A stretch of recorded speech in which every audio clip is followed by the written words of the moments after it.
तो गाइस जैसा कि अगर आप लोग राजा ब्लॉग को जानते हैं यानी हमें, तो हमने अपने लाइफ में जो भी कुछ किया, जिस तरीके से हमने मेहनत किया, अपने लाइफ स्टोरी के बारे में बताया कि मैं इतने गरीबी में रह कर के भी मैं हीरो बनना चाहता हूँ, आगे बढ़ना चाहता हूँ, यूट्यूब पे कुछ करना चाहता हूँ। चाहे जिस तरीके के वीडियो हमने बनाया, व्लॉगिंग से लेकर एक्टिंग, कॉमेडी सब कुछ किया, लेकिन व्लॉगिंग में आप लोगों ने सपोर्ट दिया, राजा ब्लॉग के नाम से हमें प्यार दिया इतना ज़्यादा, बहुत ही ज़्यादा मैं आभारी हूँ आप लोग का। कैसे ये कर चुका हूँ, तो थोड़ा बहुत मुझे अच्छा लग रहा है कि हाँ, आप लोगों ने मुझे वो स्टेज पे पहुंचा दिया है कि हाँ, कि अपने माता पिता परिवार के लिए एक प्राउड मोमेंट हो। राजा एक अलग पहचान बना दिया आप लोगों ने। तो एक गरीब घर का लड़का को आपने राजा ब्लॉग बनाया। तो आज हम भी एक लड़का का जर्नी जानेंगे जो एक गरीब परिवार से बिलोंग करता है, जिनका नाम है दीपक, और ये रहने वाले हैं कुशीनगर उत्तर प्रदेश के। और इनको भी एक्टर बनना है लाइफ में, और एक्टर एज द एक्टर बनना है, यूट्यूब पे भी कुछ कर गुजरना चाहते हैं मेरी तरह। तो आज ये मौका मिला है कि मेरे सामने ये अपने लाइफ की जर्नी बताएंगे कि इन्होंने क्या क्या कठिनाइयाँ झेला है। आपकी उम्र कितनी हो गई? मेरा उम्र अभी भैया 23 साल होगा। 23 साल हो गया इनका उम्र, और ये काफ़ी टाइम से आप कर रहे हैं? हाँ, 2012 से कर रहा हूँ भैया। 2012 से ये कर रहे हैं, और इन्होंने अपने आप बीती बताई और काफ़ी ज़्यादा हमारा मदद भी किए, और बहुत सारी हमने व्लॉग भी यहाँ पे बनाई। हालांकि वो व्लॉग नहीं आ पाएंगे तो उसके बारे में बताना भी ठीक नहीं होगा, है ना।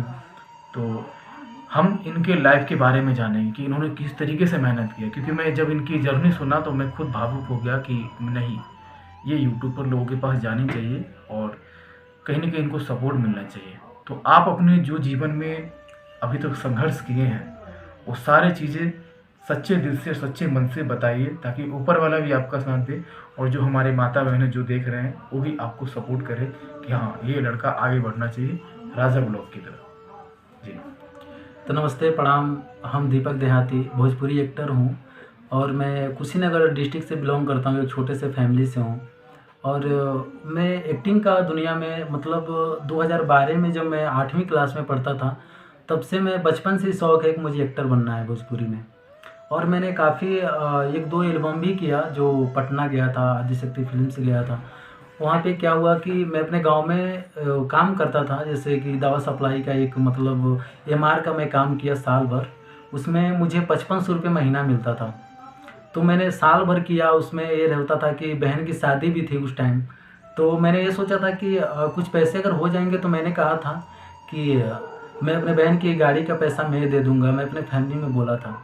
तो फिर क्या हुआ कि मैं साल भर काम किया, तो फिर बीच में ऐसा कुछ हुआ कि मैं गाड़ी नहीं दे पाया। बहुत अफसोस हुआ, और मैं अपने बहन को गाड़ी नहीं दे पाया। तो अच्छा, फिर तिलक के तौर पे? हाँ, तिलक के तौर पे मैं गाड़ी नहीं दे पाया जी तो फिर मैंने मेरे जीजा जी हैं जी उन्होंने हेल्प किया, और गाड़ी अपने पैसे को लेके आए, दिए। जी तो फिर मैंने सोचा कि इससे कुछ नहीं होने वाला है, मुझे तो लाइफ में एक्टर ही बनना है। हाँ तो फिर मैंने पढ़ाई, उस टाइम मैं 9th में था, शायद 9th क्लास में मैं पढ़ रहा था। तो तब से ही मेरा मतलब 2012 में अभी मतलब प्रमोद भैया, चाहे रितेश भैया, कोई भी अभी नहीं आया था मार्केट में, और खेसारी भैया भी थोड़े थोड़े मतलब उठे थे, सब कोई जानता था। तब से मैं मतलब एल्बम के लाइन में मैं आया।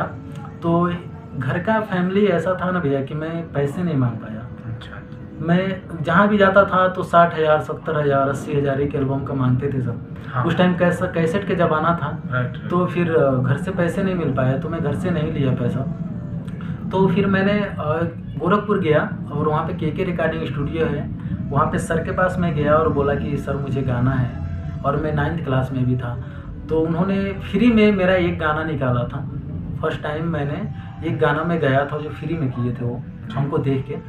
तो फिर उन्होंने कहा कि बेटा, अगर तुमको इंडस्ट्रीज में जाना है ना, तो सबसे पहले पढ़ाई करनी ज़रूरी है। तो मैंने कहा कि ठीक है सर। तो बेटा तुम अभी गायकी छोड़ दो, अभी तुम पढ़ाई कर लो। तो मैंने क्या किया, मैंने बीए किया, ग्रेजुएशन किया, और मेरी फैमिली ने इधर उधर से काम करके और मुझे डिप्लोमा कराया कंप्यूटर हार्डवेयर नेटवर्किंग में किया हूँ। गोरखपुर से 2 साल का डिप्लोमा। प्लेसमेंट दिल्ली में हुआ तो 8,000 रुपये महीने पे लगा। तो फिर मैंने नहीं किया। मैंने सोचा कि अगर मैं एक्टर बनना चाहता हूँ, तो फिर मैं अगर इस अदर कोई जॉब अगर पकड़ता हूँ, तो फिर मेरी लाइफ ख़राब हो जाएगी। क्योंकि भैया मैं जानता हूँ कि जिसको आर्मी में जानी होती है ना, अगर पुलिस की जॉब उसको लग जाए तो वो खुश नहीं रहेगा, बिल्कुल। क्योंकि मुझे उसको बॉर्डर का ही मतलब ये है कि उसको बॉर्डर पे सुरक्षा करना है। तो इसीलिए वो खुश नहीं रहता। ऐसे मैं भी मतलब एक्टर बनना चाहता हूँ। और फिलहाल मैं इस टाइम धीरे धीरे ऐसे निकलता गया। उसके बाद से एक शख्स जो हैं मतलब आर्ट डायरेक्टर हैं DN मौर्य करके फिल्म इंडस्ट्रीज में, उन्होंने, मैं जब गांव में मतलब वो दुर्गा पूजा होता है उसमें मैं स्टेज करता हूँ, तो इसमें है कि केसारी जी का मेहंदी लायक रखना जो फिल्म है ना, मैं सॉन्ग में अगर एक डीजे में लग जाए तो मैं शुरू से लेकर लास्ट तक मैं कॉपी कर दूंगा कि लोग कहेंगे कि 1 इंच इधर उधर नहीं होता है लिपसिंग में, चाहे जैसे वो किए हैं वैसे मैं करके देता था और पब्लिक मुझे देखने आती थी, बहुत अच्छा लगता था। वहाँ पे वो आए थे और देखे हमको कि ये लड़का अच्छा कर रहा है, चाहे मतलब कुछ कर सकता है लाइफ में, तो उन्होंने मुझे इंडस्ट्रीज में ज्वाइनिंग कराया। और मैं फर्स्ट टाइम गया था गोरखपुर में, जो ग्रेट भैया जी समर भैया के साथ में मतलब चल रहा था शूट उनका, मैं वहाँ पे गया तो सेटिंग का काम किया मैं। सेटिंग में ये होता है फिल्म इंडस्ट्रीज में कि जो कबाड़ वबाड़ बेगा रहता है, कहीं पन्नी दिख रहा है, चाहे कहीं कुछ फेंका हुआ है, तो उसको हटा के हम लोग को फेंकना था कि जो कैमरे के जो नज़र में जो आता है जहाँ तक जाता है वहाँ तक कुछ दिखना नहीं चाहिए, तो हम उठा के उसको फेंकते थे। और मैं वहाँ पे बहुत कुछ मतलब काम किया, कबाड़ वबाड़ उठा के फेंकना, सब चीज़ें किया। उसके बाद से वहाँ पे पैसे नहीं मिल पाए। इतना काम करने के बाद से 15-16 दिन मैंने काम किया, फिर पैसा फंस गया, पैसा मिला नहीं हमको। गांव पे आए, उसके बाद से फिर धीरे धीरे कुछ गुजरा, कुछ टाइम गुजरा। उसके बाद से मैं गया बनारस में, यश मिश्रा जी के फिल्म चल रहा था, वहाँ गया तो एक ऐसे ही काम कर रहा था, कबाड़ वबाड़ फेंक रहा था, तो एक डायरेक्टर ने मुझे देखा और बोला कि बेटा एक पुलिस कांस्टेबल का रोल है, कर लो। तो मैंने किया, उसमें अच्छा भूमिका मैंने निभाया, अच्छा लगा उनको। फिर वहाँ भी कुछ नहीं हुआ, वहाँ भी पैसे 4000 रुपये मुझे मिला था। और उसके बाद से मैं घर आया, धीरे धीरे ऐसे फिल्म मिलता गया, एक तो एक ऐसे मिलता गया। तो फिर मैं एक्टिंग तो नहीं कर पाया क्योंकि मुझे चांस नहीं मिला, डायरेक्टर चांस नहीं दिए और लोग समझे नहीं, काम ही काम में बस निकलता गया, काम नहीं मिला मुझे, एक्टिंग नहीं मिला। और आज के डेट में मैं बॉय का काम करता हूँ फिल्म में। जो कोई भी हीरो रहता है और उसको काम है, बॉय की ज़रूरत है। बॉय का मतलब ये होता है कि उसका सारी चीज़ें देखना, कब पानी पिएगा, कब खाना खाएगा, कब सेट पे जा रहा है, उसका छाता उड़ाना उसके पीछे, उसको धूप ना लगे, सब चीज़ें, कौन आ रहा है मिलने, कौन जा रहा है, सब चीज़ देखना पड़ता है। वैसे मैं अपने लाइफ से बहुत ज़्यादा मतलब मैं घबरा गया था क्योंकि फैमिली मेरी इतनी वीक है ना भैया कि मेरी माँ जो है ना, मैं एक हजाम हूँ मैं, जो आप लोग जानते होंगे कि मैं एक हजाम हूँ। हजाम आप लोग जानते होंगे जो बाल वाल काटते हैं, तो मैं वैसे फैमिली से मैं बिलोंग करता हूँ। मेरे पापा एक छोटे से दुकान है चौराहे पे, वहाँ पे बाल वाल काटते हैं, घर का खाना चल जाता है। और मेरी मम्मी है, जब गांव में शादी उदी पड़ता है ना तो वो जाती हैं वहाँ पे काम करती हैं, जैसे लड़की है तो उसको बुकवा लगाती हैं, तो कुछ पैसे वहाँ से मिलते हैं, तो घर का काम चलता है। और ऐसे धीरे धीरे मैं मतलब घर पे मेरी शादी भी करा दी लोग कि मतलब पता नहीं आज हम हैं कल नहीं रहेंगे, क्या होगा क्या नहीं होगा, लड़के की शादी करनी ज़रूरी है। तो उन्होंने मेरी शादी भी करा दी, लगभग 10 महीने हो चुके हैं शादी के, और फैमिली है, हमारी वाइफ है। और मैं तब भी मैं आज इंडस्ट्रीज में बना हूँ, आज हूँ मैं, लेकिन मैं बहुत बोर हो चुका था क्योंकि इतने तमाम तरह की बातें सुनना इंडस्ट्रीज में, कोई कुछ बोलता है, कोई कुछ बोलता है, सब सहना पड़ता है। तो फिर एक दिन अचानक मैं था मतलब सेट पे ही, तो फिर मैं इंस्टाग्राम देख रहा था, इंस्टाग्राम आईडी है मेरा, तो वहाँ पे राजा भैया ने मैसेज किया था हमको कि भाई बहुत अर्जेंट है, आपसे बात करनी है। तो मैंने तो देखा तो मैं कहा यार ये राजा भैया ही हैं कि कौन है यार, मुझे यकीन नहीं हुआ सच में कि राजा भैया मुझे मैसेज कर सकते हैं, मैं कभी सोचा नहीं था। तो मैंने कहा तुरंत नंबर मैं अपना भेजा, भैया कांटेक्ट कीजिए, कॉल कीजिए मेरे पास, मैं बात करना चाहता हूँ। उन्होंने कांटेक्ट किया और मुझसे बोला कि आप दिनेश जी के सेट पे हैं क्या? तो मैंने कहा हाँ हैं भैया, तो मुझे मुलाकात करनी है और थोड़ा आप हेल्प करेंगे तो अच्छा है। तो मैंने कहा भैया हेल्प क्या है, मैं तो मेरी नसीब है कि आपसे बात हो रही है, आप नेपाल आइए ना, मतलब पैसा मिले या ना मिले उससे मतलब नहीं है, लेकिन आपको मैं दिनेश सर से मिलवा सकता हूँ, आप आ जाएंगे तो भैया हो जाएगा, मुलाकात हो जाएगा। उन्होंने घर से निकला, बहुत सारी दिक्कत वो भी उठाए, जैसे फैमिली से वो मतलब बिलोंग करते हैं ना, वैसे ही फैमिली से मैं भी बिलोंग करता हूँ भैया। जैसे इनकी फैमिली है, जितना मतलब भाई हैं, पापा हैं, वो बहन है, पापा हैं, मम्मी हैं, वैसे मेरे घर पे भी हैं। अपने घर का खर्चा ये चलाते हैं, मैं अपने घर का चलाता हूँ। जैसे किसी सेट पे गया 2000-4000 मिला, मैं घर पे लेके जाता हूँ तो पता चलता है कि 2000 में कर्जे में आ गया हूँ, तो 2000 दे के 2000 में अपने वाइफ का सब चीज़ देखना, घर का देखना, सब चीज़ ऐसे चलता है।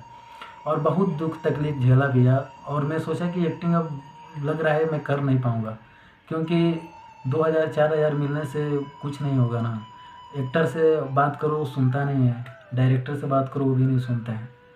तो अगर मैं कहूँगा मैं एक्टर हूँ, मैं एक्टिंग करना चाहता हूँ, तो कोई नहीं सुनेगा। कोई कहेगा क्या करते हो तुम, क्या किए हो, एल्बम किए हो, गाना गाए हो, तो भैया मैं कैसे गाऊँगा जब पैसे ही नहीं रहेंगे। म्यूजिक डायरेक्टर वाले 10,000 मांगते हैं, गाना जो लिखेगा वो 5,000 मांगता है, रिलीज करने के लिए किसी चैनल पे 2,000-3,000 मांगता है। भैया हम लोग छोटे फैमिली से कहाँ दे पाएंगे। तो बहुत दिक्कतों का सामना करते हुए आज मुझे एक उम्मीद लगा, जब राजा भैया जब मेरे पास मैसेज किए तो मुझे लगा कि बेशक इंडस्ट्री मुझसे छूट जाएगी, ठीक है, मैं नहीं काम करूंगा 2000-4000 के लिए, आऊँगा कभी, मिलेगा मिलेगा, नहीं मिलेगा कोई बात नहीं है। लेकिन राजा भैया अगर आ गए नेपाल, अगर उनसे मुलाकात हो गई तो हो सकता है मेरी लाइफ चेंज हो जाए।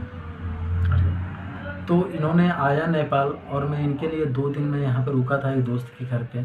आए, मुलाकात हुआ इनसे, और बहुत ही अच्छे आदमी, बहुत नॉर्मल आदमी। देखिए बगल में बैठे हैं, लेकिन मुझे ऐसा नहीं लगता है कि ये इतने बड़े मतलब सब्सक्राइबर वाले आदमी है, एक यूट्यूबर हैं, ऐसा नहीं लगा मुझे।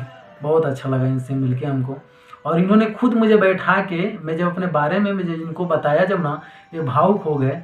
और जैसे इनके पीछे गुजरा है ना, लोग मतलब कहे हैं, बोले हैं, ऐसे मुझे भी बोले हैं। गांव में, अभी मैं नेपाल में हैं हम लोग, और गांव में जाएंगे सब कोई कहेगा क्या रोल मिला तुमको, क्या कर लोगे, तुम्हारे बस का नहीं है, तुम नहीं कर पाओगे, ऐसा नहीं कर पाओगे। तो बहुत दुख होता है। कभी कभी तो रातों में अकेले में रोना पड़ता है, वाइफ से छुप के साइड में जाके रोना पड़ता है कि मैं सक्सेस नहीं हो पा रहा हूँ। वाइफ कहती है मुझे कुछ मांगती नहीं है भैया। जब से शादी हुआ है ना, तब से मतलब आप समझ सकते हैं कि वो एक वाइफ को मतलब क्या देना चाहिए। बिल्कुल बिल्कुल। लेकिन कभी भी वो मुझसे ये नहीं कि ना 10 महीने के दिन हो गया, लेकिन कभी तक ये मुझे नहीं कि मुझे ये चीज़ चाहिए, क्योंकि वो जानती है कि मैं कितना परेशान रहता हूँ। एक फिल्म में अगर काम मिलता है ना तो बहुत खुश होती है, जैसा लगता है ना कि मैं एक्टर बन गया। लेकिन फिर वही काम हो जाता है। मम्मी पूछती है कि कोई रोल मिला, तो मैं कहता हूँ कि हाँ मम्मी मिला है ना, थोड़ा भी मिलता है ना मैं बोलता हूँ मिला है। और मैं बहुत तकलीफ से मैं गुजरता हूँ। कभी ऐसा लगता है आपको कि पूरा दिन आपने खाना नहीं खाया हो, फिर भी मम्मी का कॉल आए तो आप बोलते हो कि हाँ हमने हाँ भैया, ऐसा होता है ना कि एक तरफ हीरो के सर पे मैं छाता उड़ाया हूँ, हाँ बैग लिया हूँ, हाँ उनका पानी रखा हूँ, हाँ और वहाँ पे मम्मी का फ़ोन आया तो मैं मम्मी से बात नहीं कर पाया। क्यों नहीं बात कर पाया कि अगर मैं साइड में अगर चला गया बात करने ना, तो मुझे डांट सुनना पड़ता है कि तुम काम करते हो, काम करने आए हो कि बात करने आए हो, ऐसा करना पड़ता है। अच्छा, जब आप किसी हीरो को देखते हैं, चाहे हमें ही देख रहे हैं, तो क्या हम हमारी जगह पे आप खुद को देखना चाहते हैं? बिल्कुल भैया, क्यों नहीं देखना चाहते हैं। हम तो ये चाहते हैं ना भैया कि अगर आप लोग सपोर्ट किए और राजा भैया अगर सपोर्ट किए ना, तो ज़रूर हम अपने लाइफ में कुछ कर पाएंगे। देखो, ये वीडियो अगर वायरल जा रही है, अगर आप लोग देख रहे हो, तो मेरे चैनल को सब्सक्राइब करो और सपोर्ट करो। और देखो, एक लड़के की लाइफ की अगर हिस्ट्री अगर आप जानोगे, सच में अगर वो मेहनत करता है, आगे बढ़ना चाहता है, तो बहुत संघर्ष से वो गुजरता है। घर के ताने, परिवार के ताने, मतलब कह सकते हो ना कि जो चीज़ें वो अफसेट नहीं कर पाता है, अगल बगल हर चीज़ों से आप उनको सहना पड़ेगा। पढ़ाई लिखाई के लिए वो शिक्षा भी करने जाएंगे, तो अगर आप वीडियोस बनाओगे तो वहाँ भी आपको सुनने को मिलेगा कि तू करता क्या है। ये सब चीज़ों को लेकर के इधर उधर अपने दिल में दबा करके काम करने के लिए भी आप बाहर आए हो। वैसे हम भी फैक्ट्री में जाते थे काम करने के लिए, तो काम करने के लिए क्यों, आप 2-4 पैसे आपको मिल जाए, उससे है कि अपना वीडियो में, एल्बम में लगाया और घर पे भी थे।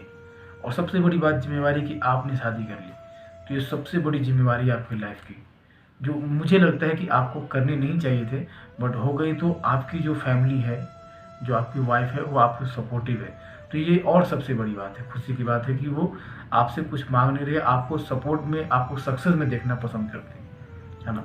तो यही लाइफ होता है। और कभी ना कभी देखो, इंसान को ना कभी किसी न किसी से ज़रूरत पड़ता है काम के लिए, है ना। जैसे मैंने इनको मैसेज दिया, मुझे नीड थी, मुझे व्लॉग करना था, मुझे आगे बढ़ना था, है ना।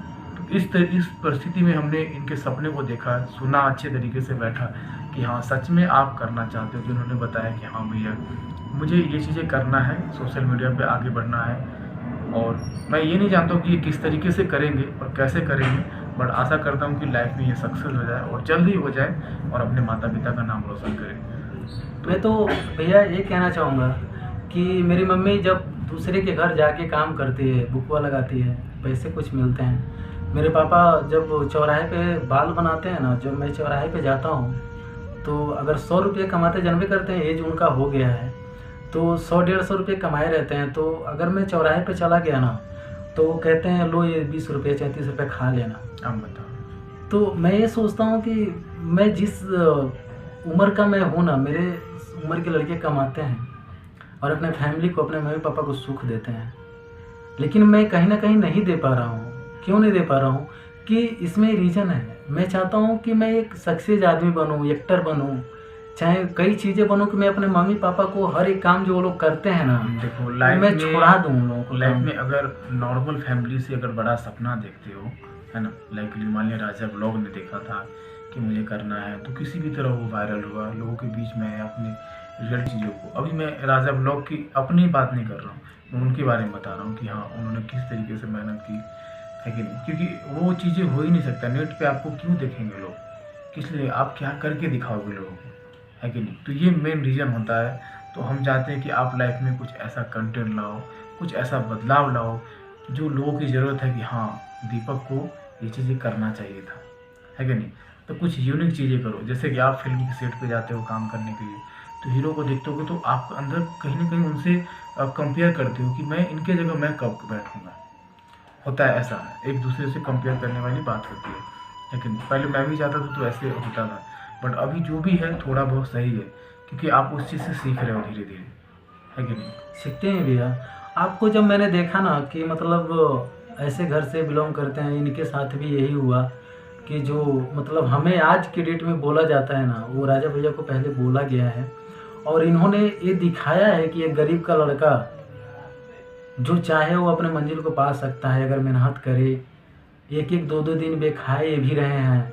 मैं भी समझ सकता हूँ उस दर्द को, क्योंकि जिसके साथ गुजरा रहता है ना, अगर सामने वाला उस चीज़ को अगर देखेगा ना, तो मुझे एहसास होगा कि ये बंदा कैसे गुजरा होगा। बिल्कुल। मैं इनको जब ब्लॉग में देखा ना, तो मैंने कहा कि राजा भैया जो कर रहे हैं ना, वो मतलब बहुत बेस्ट कर रहे हैं, बहुत आगे जाएंगे। अरे thank you। और आज मैं भगवान से यही दुआ करूँगा कि राजा भैया का अगर 2.5 लाख सब्सक्राइबर है ना, तो बहुत कम दिनों में मिलियन पार करें अरे बिल्कुल। और बहुत ही अच्छी चीज़ें, बहुत बड़ी बड़ी चीज़ें अचीव करें लाइफ में अपने, क्योंकि अपने भाई को इतना सपोर्ट कर रहे हैं। बहुत लोग इनके घर जाते हैं मिलने के लिए, लेकिन मेरी सौभाग्य की बात है मेरे लिए कि इन्होंने घर से चल के नेपाल आया और नेपाल में आज बैठ के एक दूसरे के घर, एक दोस्त 2 दिन में दोस्त ये बने, हमारे सेट पे गए थे और आज अपने घर पे बुला के हम लोग को 2 दिन से खाना खिला रहे हैं हमको। आज राजा भैया आए हैं तो बहुत अच्छा लग रहा है। और मैं आशा करता हूँ कि आप लोग सपोर्ट करेंगे अपने भाई को, जैसे राजा भैया को सपोर्ट किया वैसे मेरा भी करेंगे।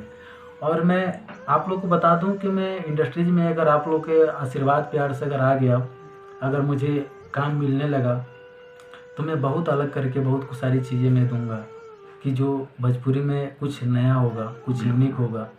और मैं अपने मम्मी पापा का हर एक सुख देना चाहता हूँ, जिन्होंने मुझे पाल के पोस के आज इतना बड़ा किया है। और उनको एक सपना है कि एक सक्सेस आदमी मुझे बना के वो देखना चाहते हैं कि चाहे ब्लॉगर, चाहे स्टार, चाहे एक्टर, मैं कुछ ही बन के मैं दिखाना चाहता हूँ। और जो मम्मी जाती हैं हमारे दूसरे घर पे बुकवा लगाने के लिए, किसी घर शादी पड़ गई उनके घर जाती हैं, मेरे पापा दाढ़ी बार बनाते हैं इस उम्र में, तो मैं चाहता हूँ कि उनको उनके जीते जी मैं सक्सेस बन के उनके हर एक ख्वाहिश पूरा करूँ, उन लोगों की बैठा के सेवा करूँ और उन लोगों को मैं खुशी दूँ जो हर लड़के को देना चाहिए अपने माँ बाप को। बिल्कुल। जैसे राजा भैया आज दे रहे हैं, तो मैं चाहता हूँ मैं भी अपने मम्मी पापा को ऐसे ही सुख दूँ कि उन लोगों को लगे कि मैंने बेटा अगर हो सबका तो मेरे जैसा हो। सब माँ बाप का एक सपना होता है अपने लड़के से कि एक दिन बड़ा होगा तो मेरे लिए ज़रूर कुछ करेगा। बिल्कुल। तो मैं उसी लाइन पे आज निकला हूँ, एक्टिंग की दुनिया में वो निकला हूँ। काम मिल रहा है लेकिन एक्टिंग नहीं मिल रही है, छोटा छोटा रोल मिलता है, कहीं कहीं मिल जाता है। देखिए मैं आशा करता हूँ कि भैया जो चीज़ें चाहते हैं अपने मेहनत से करें जल्दी, है ना, और एक अच्छा सिंगर भी बने और एक्टर भी बने, क्योंकि इनके ख्वाब जो है ना, एक कह सकते हो कि यूट्यूबर तक ही नहीं है ना। तो आप अपने लाइफ में जो चीज़ें करने की कोशिश करो वो करो, वो कहीं ना कहीं देखो, अगर एक दिन भूखा रहोगे ना तो मर नहीं जाओगे। सही बात है कि नहीं, इंसान जिंदा ही रहता है, पर 100% काम करो, अपने काम पे फोकस करो। आप कुछ ऐसी चीज़ें करो जो इंडस्ट्री में किसी ने ना किया हो। जैसे हम अपने ब्लॉग में पहले देखो सेम तरीके के सब ब्लॉग बनाते हैं कि हम यहाँ जा रहे हैं, वहाँ जा रहे हैं, इस चीज़ में बैठे हैं, पर फैमिली ब्लॉग के प्रति प्यार जगाना, लोगों के पास मैसेज भेजना कम आते थे। इस वजह से लोगों ने हमें पसंद किया, प्यार किया। तो आप भी कुछ अलग चीज़ें करो और शुभकामनाएं हमारे साथ में, है ना। और जो लोग हमें देख कर के आए हैं तो भाई को सपोर्ट कीजिए, चैनल को सब्सक्राइब कीजिए, चैनल को लाइफ टाइम तक सब्सक्राइब करके रखिएगा और इनके अगले वीडियो को भी सपोर्ट दिखाइएगा। और आपसे आशा है कि बेस्ट से बेस्ट वीडियो दें, लोगों को अपनी तरफ आकर्षित करें कि हाँ दीपक कुछ कर रहा है ना। हमने अपने जीवन में कई सारे ब्लॉगर को उनकी लाइफ को सहेजा है, उनको आगे बढ़ाया है ना। तो उसी तरीके से आप भी नाम रोशन करो। देखिए, आज तक मैंने 2-4 चैनल पे भी जब वीडियो अपलोड होगा ना, तो उसके पहले भी 2-4 ब्लॉग मैंने बनाया है गांव का। अपने छोटे छोटे अपने घर के बच्चे हैं जिनके साथ मैंने ब्लॉग किया है, लेकिन वायरल नहीं हो पाया। तो मैंने बहुत निराश हुआ, क्योंकि मैं, देखिए भैया, मैं ये चाहता हूँ कि अगर ब्लॉगिंग करता हूँ, वायरल नहीं होता है, फिर अगर फिल्म में काम करना छोड़ता हूँ, तो फिर ब्लॉगिंग करता हूँ तो मेरे पास पैसे नहीं रहेंगे कि मैं अपने वाइफ को देख सकूँ, अपने मम्मी पापा को देख सकूँ। कहीं ना कहीं से पैसे मुझे ज़रूरी है आना। बिल्कुल बिल्कुल। क्योंकि इंडस्ट्रीज में अगर आता हूँ, छाता उड़ाता हूँ, पानी पिलाता हूँ। बिल्कुल, ये तो नॉर्मली चीज़ है। वो तो हम भी जाते थे सेट के पीछे, कैमरा चला करके आते थे, पैसे बचाते। तो ये सब चीज़ें आपके लिए नॉर्मली है। और मोटिवेट होकर के रहें और अच्छे कंटेंट दें। और जहाँ सेट पे जाते हैं उनसे रिक्वेस्ट कर उनके साथ भी ब्लॉग बनाएं, ताकि उनकी ऑडियंस आपको पहचाने, प्यार दे। जैसे कि हमने आपको सपोर्ट करने की कोशिश किया, जो भी 1-2 ऑडियंस आपके पास हमने भेजा, लेकिन आपको सपोर्ट करने के लिए भेजा कि दीपक आगे जा सके, ग्रो कर सके। तो भाई को सपोर्ट करो, चैनल को फटाफट सब्सक्राइब कर लो। और कुशीनगर से, खासकर यूपी से देख रहे हो ना, तो अगला ब्लॉगर और कह सकते हो जो भी चीज़ें आपको लगे कि हाँ भैया के अंदर गुण है, तो सपोर्ट करो, ठीक है।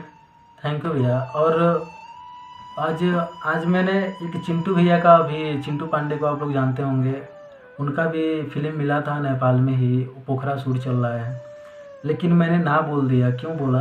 क्योंकि मेरे लिए, मैंने देखा कि वो इम्पोर्टेंट नहीं है, मुझे राजा भैया से मिलना इम्पोर्टेंट है। क्योंकि यही है कि जो एक गरीब का बात सुन सकते हैं, कुछ कह सकते हैं हमारे बारे में। नहीं तो सेट पे जाने के बाद से तो हीरो अपने में लगे रहते हैं, डायरेक्टर अपने में लगे रहते हैं, किसका दुख भैया कौन सुनता है।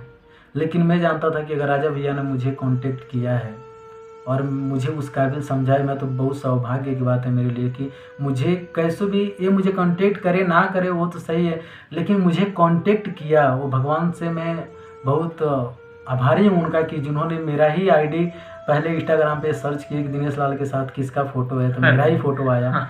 मैं बहुत सौभाग्य की बात, नहीं तो बहुत लोगों की फ़ोटो है दिनेश निरहुआ भैया के साथ में, लेकिन मेरा ही आया। यानी लिखा था भगवान ने मुझे कि राजा भैया से मिलाने के लिए नेपाल में।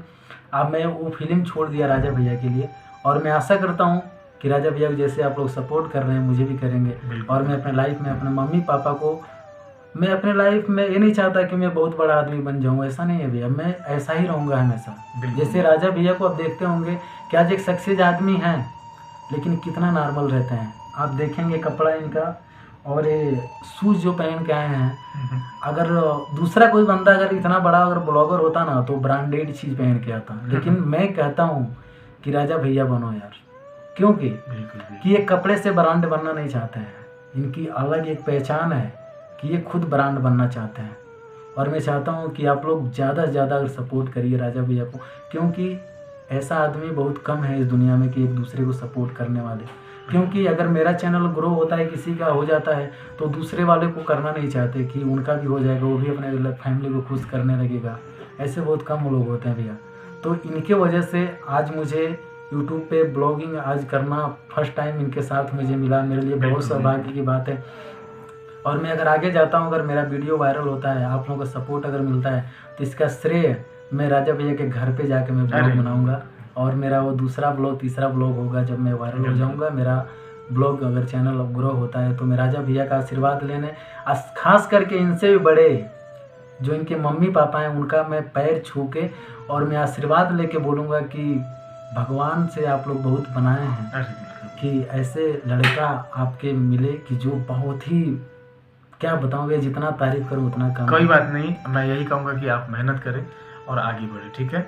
और भाई को सपोर्ट करना दिल से, क्योंकि हमने अपने दिल से कनेक्ट करके, देखो बजरंगबली की कसम खा के बोलता हूँ, क्योंकि मैं इनको भक्त हूँ। मैं जो भी चीज़ें मानता हूँ ना, इनके ऊपर हमने छोड़ा था। जब वायरल नहीं थे ना, तो हमने इनसे वादा किया था, हमने गुस्से में इनको बोला था कि मेरे अंदर क्या कमी है जो आप हमें आगे नहीं बढ़ा रहे हो।